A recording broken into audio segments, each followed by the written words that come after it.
Pranešimas iš tikrųjų vadinasi medija ar žiniasklaida. Fizikas visada patikslina. Taip. Medija reiškia, jeigu įvesite į Google mediją angliškai, tai išversim žiniasklaidą, šitą žino. Medija iš tikrųjų pažodžiu yra terpė. Arba tarpininkas, arba vidurinis medžiagos sluoksnis tarp dviejų. Galima dar versti platformą. Žiniasklaida, bent mano sąmoniai, yra proaktyviai veikianti institucija, kuri gamina ir skleidžia žinias. Ten apie tarpininkavimą nešnekam ir aš šnekėsiu apie tai, kad žodžiai ir jų prasmės šiek tiek lemia mūsų suvokimą ir mąstymo būdą, kartais net gyvenimo būdą. Noriu pasakyti, kad kai Šekspyras sakė, kad ar pavadinsi rožę tu kitų vardu, jei pavadinsi rožę tu kitų vardu ar įkvėpės mažiau, tai man gali ir smirdėti, jeigu vadinsis kitaip. Ir čia jūsų vienas iš dalyvių, dabar nebematau, klausė, sakė, kad jeigu save pavadinsiu kuo nors kritiku, tai toks ir būsiu. Yra dar daugiau, jeigu tave pavadins kuo nors, tai toks greičiausiai ir būsi. Čia anonsas.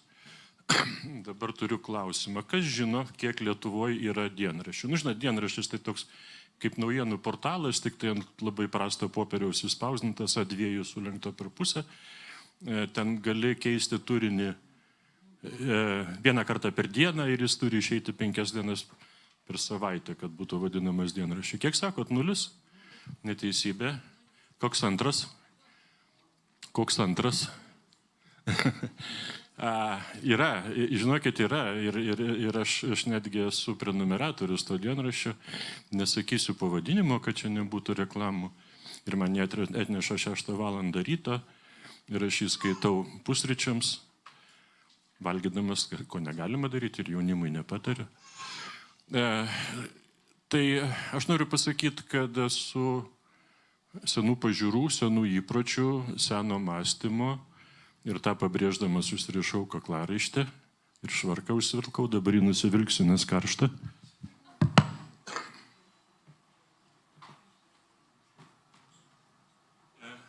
Ir kadangi toks esu, turėčiau pareigą jūs mokyti, bet stengsiuosi visom savo pajėgom to nedaryti. Žiniasklaida yra verslas.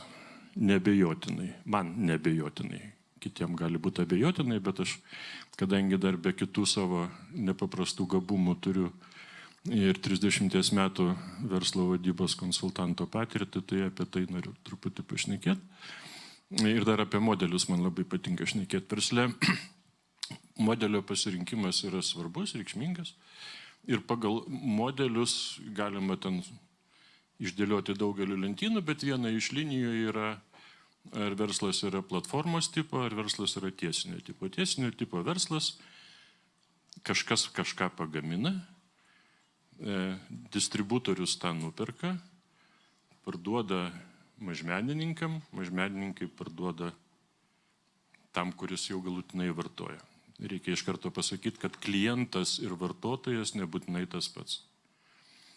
Tai čia yra tiesinis verslas, o jo esmė, ten irgi yra tarpininkai tarp gamintojo ir vartotojo, bet tie tarpininkai yra tokie, kurie perka viens iš kito, iš eilės.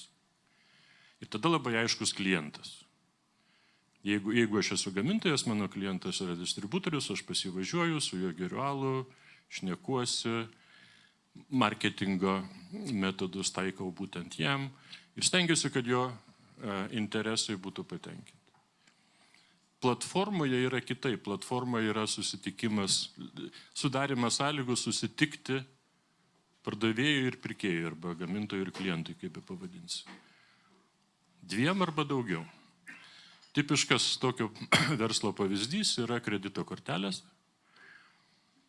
kurios nei perka, nei parduoda, bet leidžia susitikti pirkėjui ir pardavėjui ir dar šalia yra bankas, kurį galima vadinti dar vienu tarpininku, bet jis dalyvauja sandoriuose tiesiogiai, duoda pinigų pirkėjui, paskui iš jo atima, sumoka tos pinigus pardavėjui ir atsiskaito dalį vizai. Kitas pavyzdys gali būti, kaip būtų keista, komercinio nekilnojamo turto verslas, kuris stato, pavyzdžiui, Akropolis. Akropolis kaip verslas yra vieta susitikti pardavėjų ir pirkėjų. Platforminio tipo versluose nėra lengva atskirti, kas yra klientas. Kredito kortelių versle pinigus tai moka bankas Vizai. Bet jo pastanga yra, kad galų gale, kad vartotojas, pirkėjas būtų patenkintas. Ir čia yra keblumų ir kartais yra interesų konflikto, nors klasika sako, kad būtinai platforminis verslas turi pasirinkti, kas yra jo tikrasis pirkėjas. Kaip sakant, kieno interesus jis labiausiai nori tenkinti lyginant su kitais.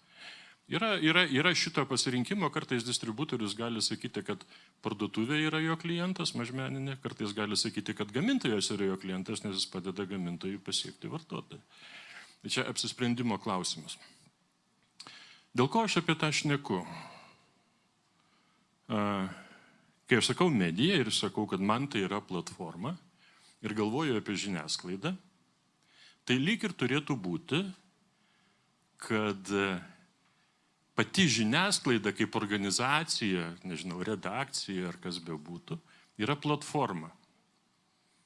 Susitikti gamintojai,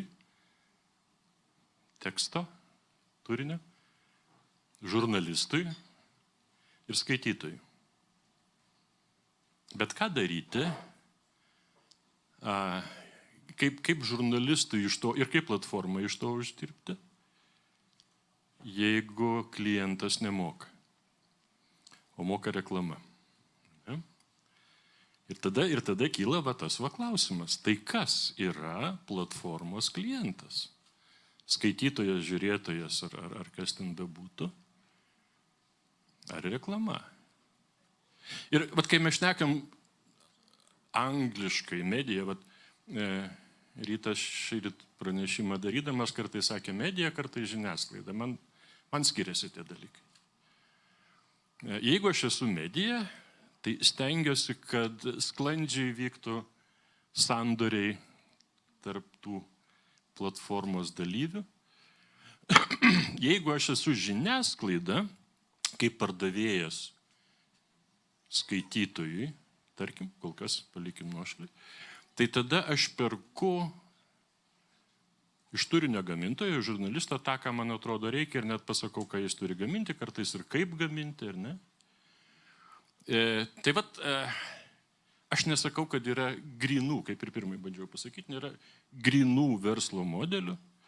Yra, kad ir tie, kurie vadinasi medija, redakcijos irgi užsako ir galvoja apie kas yra jų klientas, bet žiniasklaidoje tiesiniam verslo modeliui yra viskas labai aišku.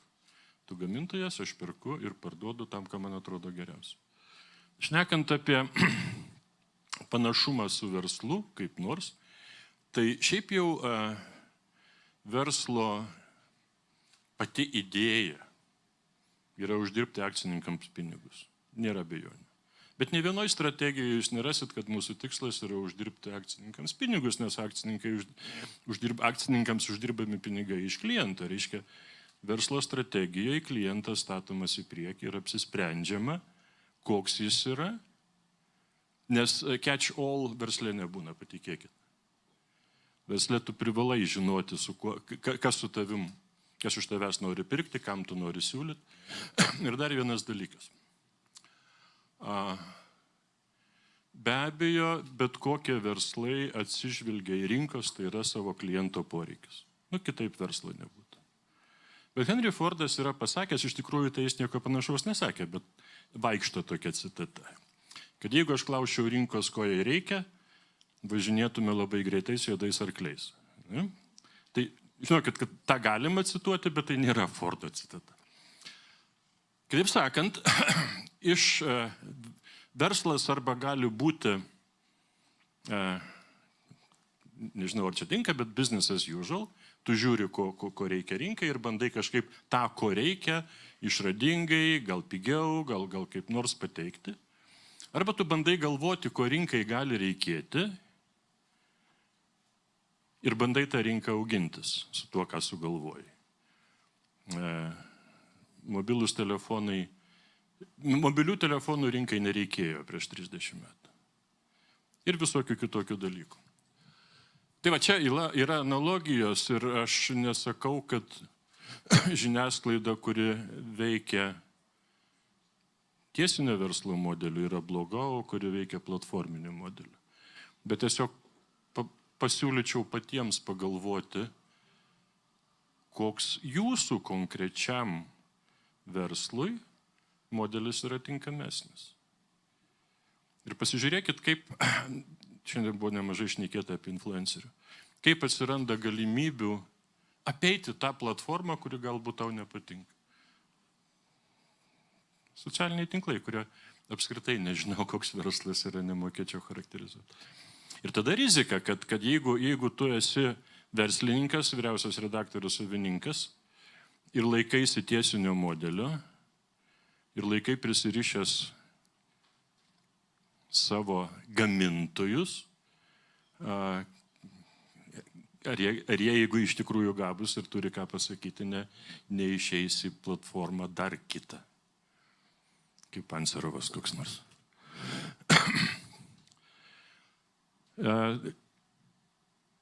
Aš sakiau, kad čia šnekėsiu apie žodžius, tai dar pasakysiu apie žodžius porą dalykų. Man labai patinka versti iš vienos kalbos į kitą ir pasižiūrėti, kas gaunasi. Išverskit žodį sėkmė į anglų kalbą. Kaip? Ne. Success. Pirmas vertimas yra success. Ir anglų kalba išgirdęs successful business person yra įprasta, normalu ir suprantama. Dabar jeigu jūs versit success į lietuvių kalbą, tai gausit mažiausiai 3 reikšmes pagrindinės. Tai yra sėkmė, taip. Tada yra luck, o luck yra success achieved by a chance, atsitiktinumas, pasisekė, sėkmė pasisekė. Ir dar yra vienas vertinys, kuris sunkiai suprantamas, iš kur iškrito, bet Google'as taip verčia, tai yra laimė. Tai iš pirmo vertimo, kadangi mes kartais imam, ir čia bėda dabar prie to, ką norėjau labai stipriai pasakyti, mes verčiam dažnai negalvodami. Ne tai, kad negalvodami, neredaguodami, jeigu jūs pasižiūrėsit pranešimus apie karą Ukrainai LRT, tai ten yra Google vertimas visiškai, be jokio redaktoriaus prisilietimo. Bet ir tada apie kalbos klaidas, gramatiką, tai kas kita, bet turininė. Gali 100 kartų perskaityti lietuviškai žiniasklaidai, audringų jausmų vedinas, Petras išbėgo į mišką. Nesakysiu, kaip turi būti teisingai, pasiklauskite, tai jeigu kas nežino. Bet aš kalbu apie tokio tipo vertimus, juk lietuviškai nesakot sėkmingas fortepijonininkas, ar ne? Neišgirsi tokio, ar ne? Geras, puikus.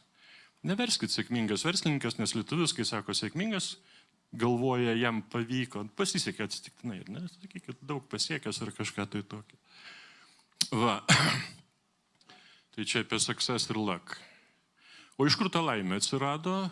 Aš nežinau, turiu įtarimą, kad vėlgi čia per kokias kelias iteracijas, jeigu jūs versit lucky man į lietuvių kalbą, tai bus greičiausiai laimingas žmogus, ar ne?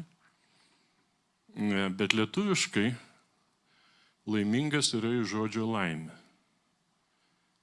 Bet iš žodžio laimė yra ir laimėti. Lietuvis laimingas tik tada, kai laimi. Nebūtinai tada, kai jam tiesiog gera, bet kai laimi. We are the winners. Ačiū.